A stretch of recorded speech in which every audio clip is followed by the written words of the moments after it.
திருப்பதி ஏழுமலையான் கோயிலில் இந்திய அணியின் முன்னாள் கிரிக்கெட் வீரர் VVS லக்ஷ்மண் சுவாமி தரிசனம் செய்தார். திருப்பதி ஏழுமலையான் கோயிலில் இந்திய அணியின் முன்னாள் கிரிக்கெட் வீரர் VVS லக்ஷ்மண் சுவாமி தரிசனம் செய்தார். இன்று காலை தனது குடும்பத்தினருடன் சுவாமியின் சுப்ரபாத சேவையில் பங்கேற்று நேர்த்திக்கடன் செலுத்தினார். தரிசனத்திற்கு பின் கோயில் ரங்கநாயக மண்டபத்தில் வேத பண்டிதர்கள் வேதாசீர்வாதம் வழங்க கோயில் அதிகாரிகள் ஸ்ரீவாரி தீர்த்த பிரசாதம் வழங்கி பட்டு வஸ்திரம் அணிவித்து மரியாதை செய்தனர்.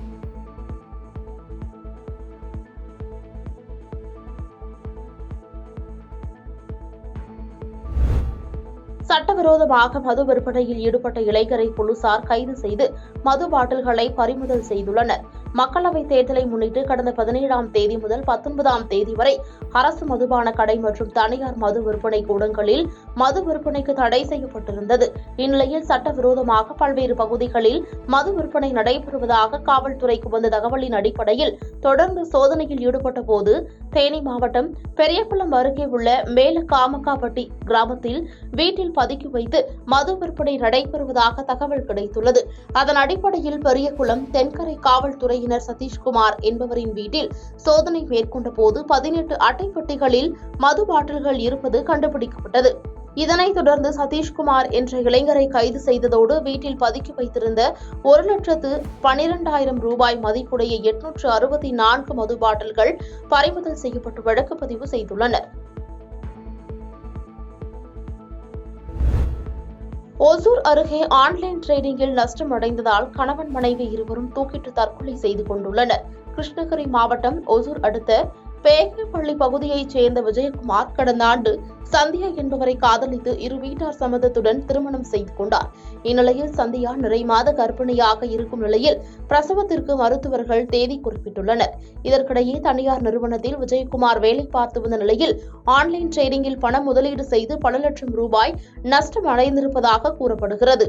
இதனால் மன உளைச்சலில் இருந்த கணவன் மனைவி இருவரும் இரவு தூங்க சென்றவர்கள் மறுநாள் காலை நீண்ட நேரம் ஆகியும் வெளியே வரவில்லை என கூறப்படுகிறது. கதவை திறந்த போது இருவரும் தூக்கிட்டு தற்கொலை செய்து கொண்டது தெரியவந்தது. மேலும் இதுகுறித்து தகவல் அறிந்து வந்த போலீசார் இருவரின் உடல்களையும் கைப்பற்றி பிரேத பரிசோதனைக்காக கிருஷ்ணகிரி மாவட்ட அரசு மருத்துவக் கல்லூரி மருத்துவமனைக்கு அனுப்பி வைத்து வழக்கு பதிவு செய்து சிப்காட் போலீசார் விசாரணை மேற்கொண்டு வருகின்றனர். அகரம் பேரூராட்சி திமுக தலைவர் நந்தகோபால் அதிமுக நிர்வாகிகளை வீடு புகுந்து தாக்கியதில் 3 பேர் மருத்துவமனையில் அனுமதிக்கப்பட்டுள்ளனர்.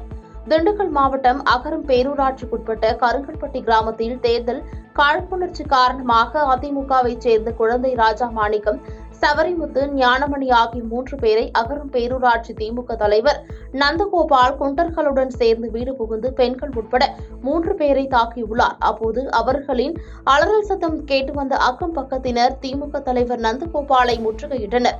இதனால் திமுக தலைவர் நந்தகோபால் வாகனத்தை எடுத்துக்கொண்டு காரில் ஏறி தப்பிச் சென்றார். இதையடுத்து பாதிக்கப்பட்ட 3 பேரையும் ஊர் பொதுமக்கள் திண்டுக்கல் அரசு மருத்துவக் கல்லூரி மருத்துவமனைக்கு மேல் சிகிச்சைக்காக அனுப்பி வைத்தனர். தேர்தல் காழ்ப்புணர்ச்சி காரணமாக திமுக தலைவர் அதிமுகவினரை தாக்கிய சம்பவம் அப்பகுதியில் பெரும் பரபரப்பையும் அதிர்ச்சியையும் ஏற்படுத்தியுள்ளது.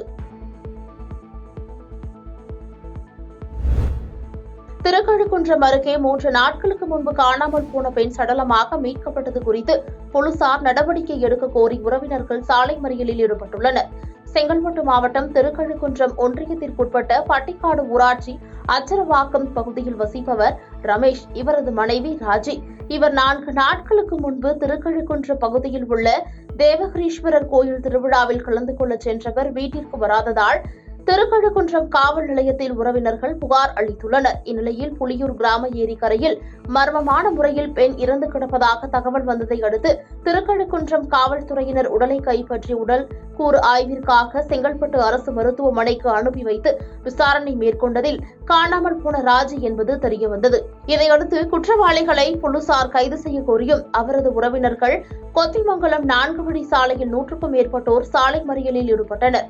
தகவல் அறிந்த சம்பவ இடத்திற்கு வந்த திருக்கழுக்குன்றம் இன்ஸ்பெக்டர் நடராஜ் சாலை மறியலில் ஈடுபட்டவர்களிடம் பேச்சுவார்த்தை நடத்தி நடவடிக்கை எடுப்பதாக உறுதியளித்த பின் அனைவரும் கலைந்து சென்றனர். இதனால் போக்குவரத்து பாதிக்கப்பட்டது. பாதகம் செய்பவரை கண்டால் நாம் பயங்கொள்ளலாகாது பாப்பா. மோதி மிதித்து விடு பாப்பா, அவர் முகத்தில் உமிழ்ந்து விடு பாப்பா.